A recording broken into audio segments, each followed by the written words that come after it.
The most dangerous words ever written into a will are not who receives the money. They are the conditions no one expected. That thought stayed with me as I parked beneath the towering oak trees leading to Harrison Estate, the mansion that had carried my family's name for generations.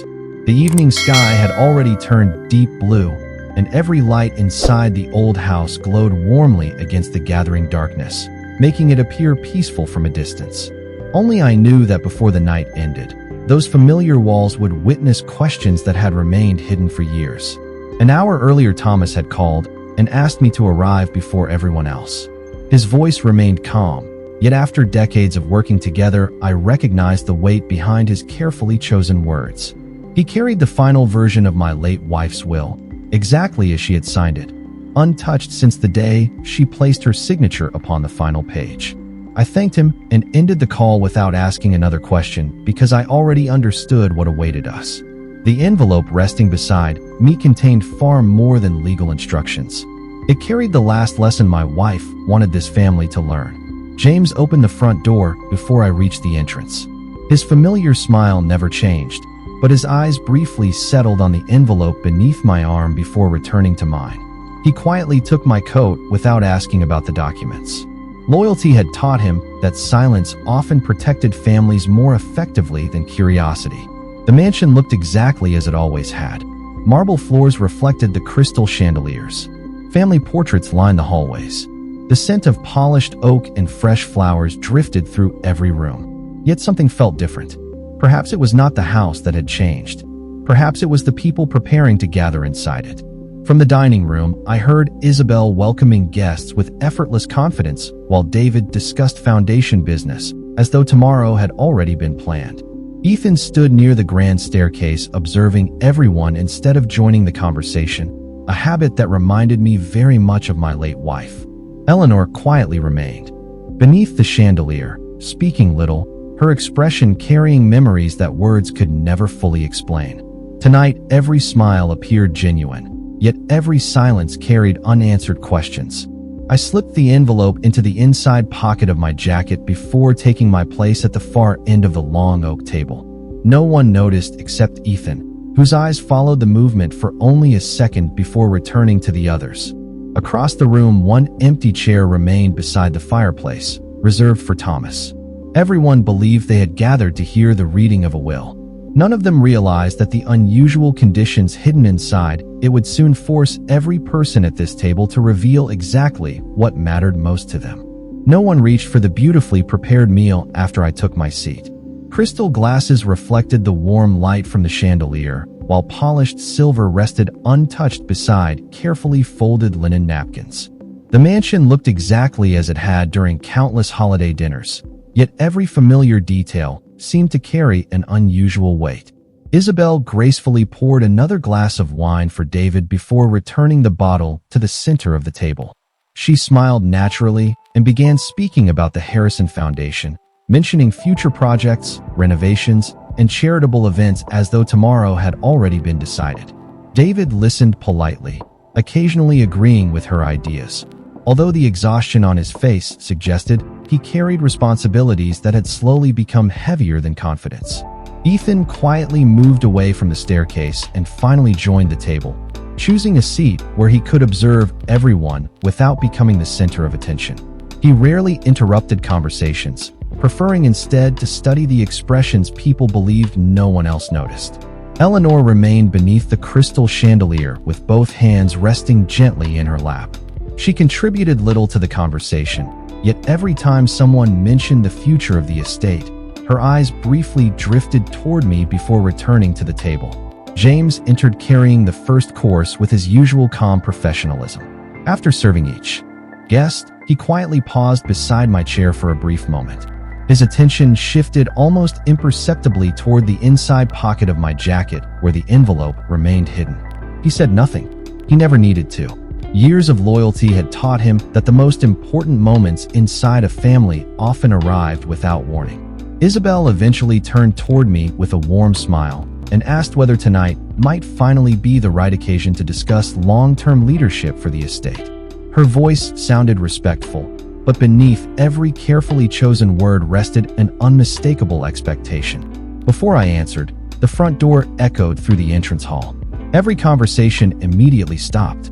Slow, measured footsteps crossed the marble floor before Thomas appeared carrying his familiar, weathered leather briefcase. He greeted everyone individually with quiet courtesy before taking the empty chair beside the fireplace. Without opening the briefcase, he placed both hands calmly upon it and looked toward me, waiting for my instruction. Around the table, every face carried a different expectation. Some anticipated reassurance. Others expected certainty. Ethan alone seemed more interested in understanding why everyone else appeared so confident. I slowly reached into my jacket and rested my hand upon the sealed envelope without removing it. The room grew even quieter than before. Everyone believed they were waiting for a routine legal reading. None of them understood that the first condition hidden inside the will would immediately challenge every assumption they had carried into this dining room. Thomas slowly unlocked the brass clasps on his weathered leather briefcase, removed a thick cream-colored folder, and placed it carefully upon the polished oak table. The quiet sound of paper settling against wood seemed louder than anyone expected. Every conversation had disappeared.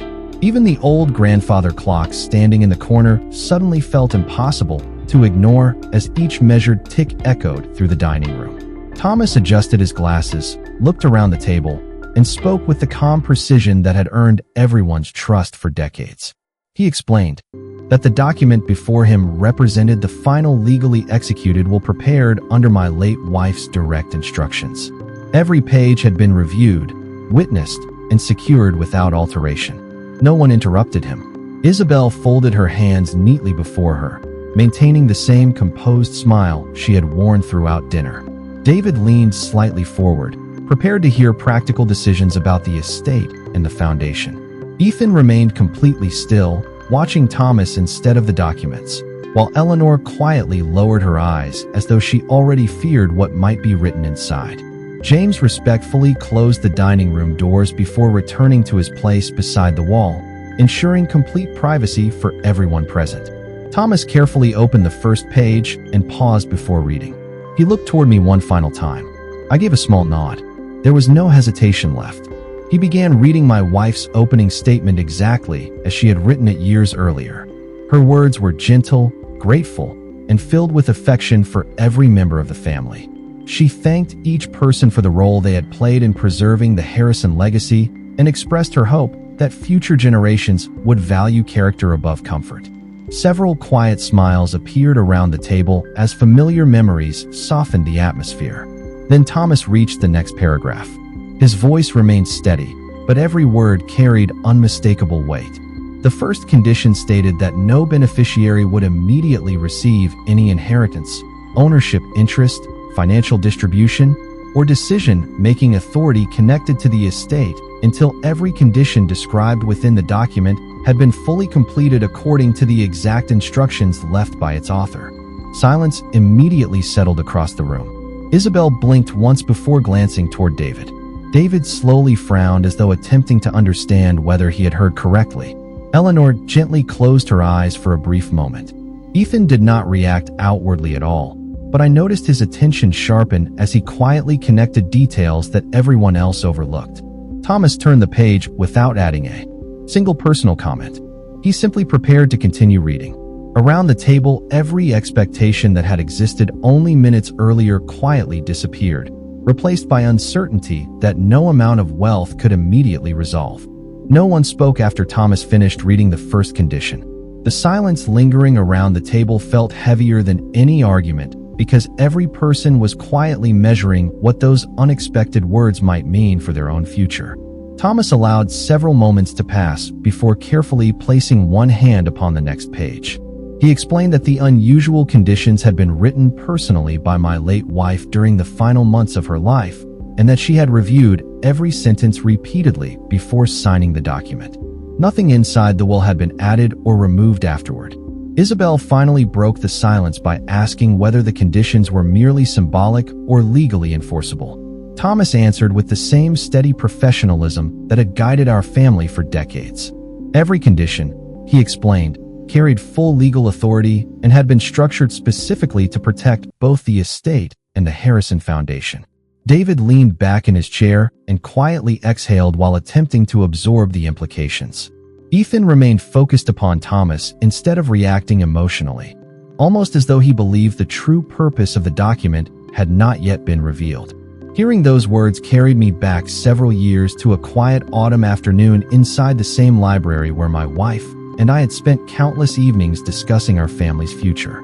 She had closed her journal, looked toward the garden outside the tall windows, and told me something I never forgot. Wealth could preserve a house, she said, but only character could preserve a family. She had noticed small changes that many people ignored. Conversations had gradually become centered upon influence rather than gratitude. Decisions increasingly reflected personal ambition instead of shared responsibility. She never accused anyone directly, nor did she wish to punish those she loved. Instead, she believed that a carefully written will could become one final opportunity to remind every generation what truly deserved protection. Together, we spent months discussing each condition. Every paragraph had a purpose beyond financial distribution. Every requirement had been designed to encourage patience, honesty, cooperation, and accountability before anyone gained authority over the legacy she had helped build. Returning to the present, I realized those quiet evenings had now become the foundation of everything unfolding around us.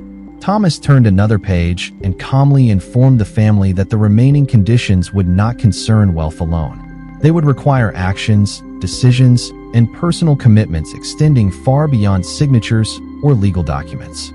Eleanor slowly looked up for the first time since the reading had begun, as though she finally understood why my wife had insisted that this evening could never be rushed.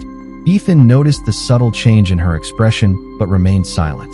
Around the table, every person now recognized that the inheritance waiting before them would demand far more than simply hearing their names spoken aloud.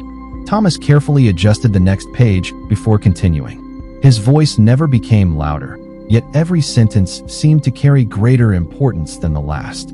The second condition stated that every beneficiary would spend the next 90 days working together to complete a series of responsibilities connected to the Harrison Foundation before any financial distribution could occur. No individual would be permitted to make independent decisions concerning the estate during that period. Every significant choice required unanimous agreement documented in writing. A quiet wave of surprise passed around the table.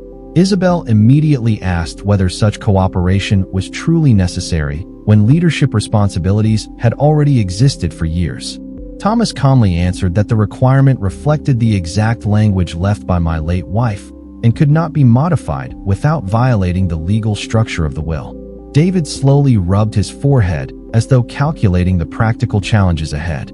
He understood better than anyone how difficult unanimous decisions could become inside a family carrying different priorities. Ethan remained silent once again, but I noticed his attention shifting away from the legal language and toward the reactions unfolding around the table. He seemed less interested in the condition itself than in what it revealed about each person sitting there. Eleanor quietly folded her hands together and looked toward the family portraits hanging along the dining room walls. Her thoughtful expression suggested she recognized something familiar inside those unusual instructions. James entered briefly to refill water glasses before quietly returning to his place beside the doorway.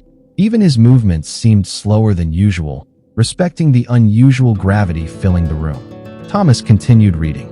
The next paragraph explained that every beneficiary would also participate personally in foundation activities rather than supervising from a distance. Hours volunteered, community projects completed, and collaborative planning sessions would all become part of the official record reviewed before the estate could be distributed. Isabel looked genuinely surprised by that requirement. David remained thoughtful. Ethan slowly glanced toward me for only a moment before returning his attention to Thomas. I remembered another conversation with my wife years earlier when she told me that generosity only remained meaningful when people personally experienced the lives they hoped to improve. She believed responsibility should never exist only inside boardrooms or financial reports. It had to be lived. Looking around the table, I quietly realized she had anticipated every reaction long before this evening arrived. Thomas closed that section of the document and reached for the following pages. His expression remained unchanged, but I understood what waited next. The conditions would become even more personal, and before the night ended, every member of our family would discover that the greatest challenge hidden inside the will had never been about inheritance at all, but about honestly facing themselves. Thomas slowly turned another page and paused before speaking again. His measured silence seemed intentional, allowing everyone to understand that each new condition carried greater significance than the last. He explained that the remaining provisions no longer concerned procedures or administrative responsibilities. They addressed something far more personal. According to my late wife's written instructions, every beneficiary would individually receive a sealed letter prepared specifically for them. But none of those letters could be opened until all previous conditions had been completed together. If even one person refused to participate honestly, every unopened letter would immediately become void, and the corresponding inheritance connected to that individual would instead be transferred permanently into the Harrison Foundation. The room became noticeably still once again. Isabel quietly lowered the wine glass she had been holding without taking another sip. David looked toward Thomas as though searching for a legal exception that did not exist. Eleanor slowly inhaled before looking toward the family portraits lining the walls. Ethan remained remarkably calm, yet I noticed the thoughtful expression that always appeared whenever he believed an answer was hidden beneath the obvious explanation. Thomas continued reading without interruption. The letters, he explained, did not contain financial information. Instead, they contained personal messages, guidance, and final instructions written separately for each member of the family. Their contents would remain confidential unless the recipient voluntarily chose to share them. My wife had believed that some conversations belonged only between two hearts, even after one voice had fallen silent. I remembered the evening she finished writing those letters. She carefully sealed every envelope by hand and arranged them across the library desk before asking me never to reveal whom each one addressed. She smiled softly and said that people rarely changed because someone else demanded it. They changed only when they quietly recognized the truth for themselves. Looking around the dining room now, I realized every person carried a different expectation about what their unopened letter might contain. Perhaps an apology, perhaps encouragement, perhaps forgiveness, perhaps a difficult truth that had waited years to be spoken. James gently placed a small wooden box upon the sideboard exactly where my wife had instructed long ago. Inside rested the sealed envelopes, each bearing only a handwritten name. No one approached the box. No one reached toward it. Thomas calmly closed the current section of the will before looking around the table one more time. He explained that the next condition would determine whether any of those letters would ever be opened at all. Ethan briefly glanced toward the wooden box before meeting my eyes for only a moment, and in that silent exchange I sensed he had begun understanding something the others had not yet discovered. Thomas rested his hand upon the final stack of pages before looking around the dining room one more time. The atmosphere had changed completely since the evening began. Earlier, everyone had arrived expecting answers about property, investments, and ownership. Now every person seemed far more concerned with understanding why my late wife had carefully designed each condition to depend upon trust instead of wealth. Thomas quietly explained that before the remaining legal provisions could be considered, she had instructed him to read one final letter addressed not to any individual, but to the entire family. He unfolded a single handwritten page whose familiar handwriting immediately caught everyone's attention.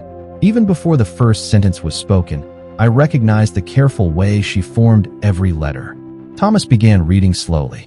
She thanked every member of the family for sharing seasons of joy, celebration, disappointment, forgiveness, and hope beneath the roof of the Harrison estate. She wrote that every generation inherits far more than houses, investments, or treasured possessions. Every family also inherits habits, values, fears, kindness, and responsibility. She explained that money could disappear within a single lifetime, but character often continued, shaping generations long after names had been forgotten. Isabel quietly lowered her eyes toward the table. David remained motionless with both hands folded together. Eleanor gently wiped away a single tear before anyone else noticed. Ethan listened without blinking, absorbing every word as though each sentence answered questions he had carried for years. Thomas continued reading.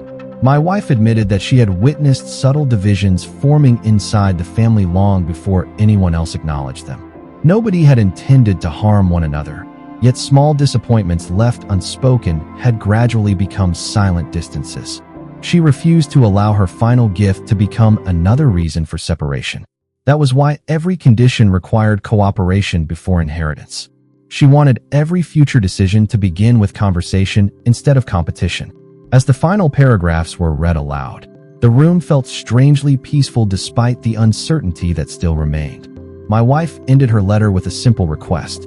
She asked every person sitting around that table to remember one another long after legal documents had been forgotten. She hoped future grandchildren would inherit stories of integrity rather than arguments over possessions.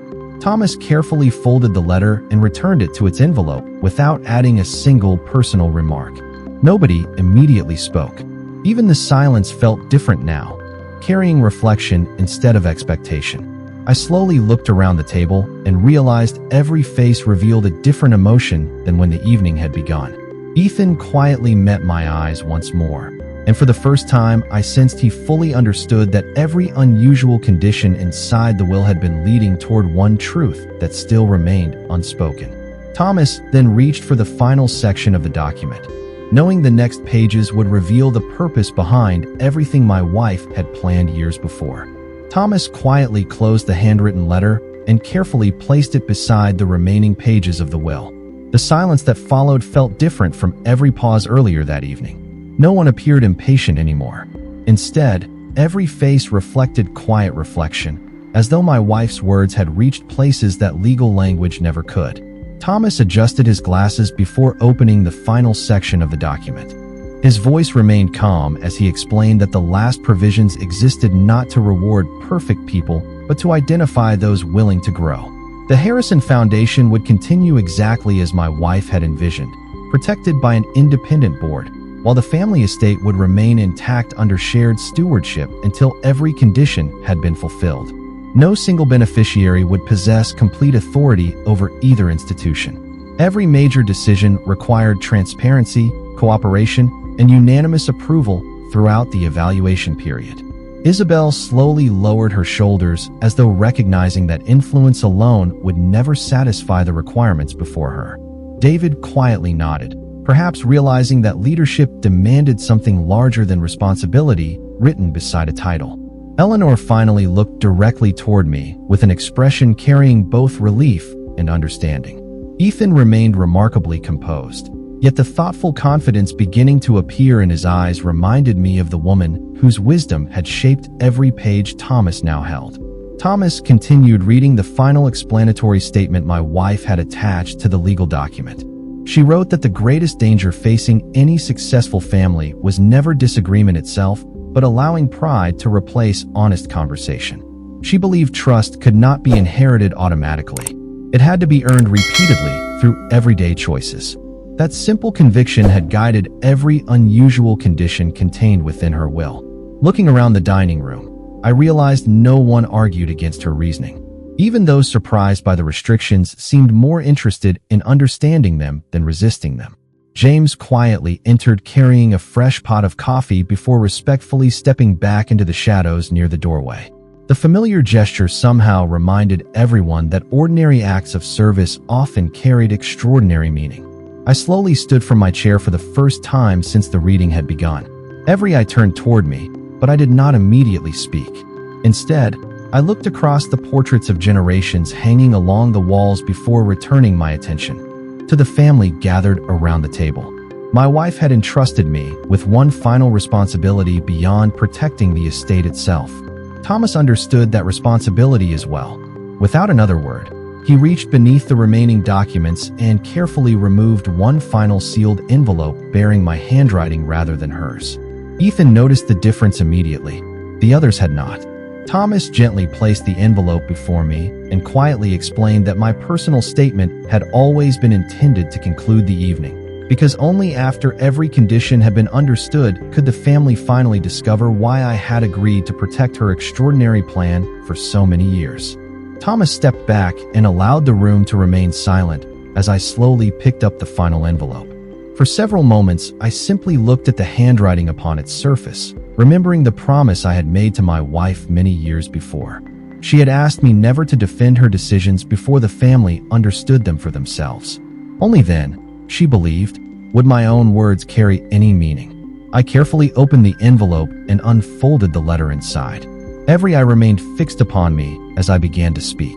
I told them that when my wife first suggested placing unusual conditions inside her will, I questioned whether the family would accept them. She simply smiled and reminded me that true inheritance had never been measured by what people received.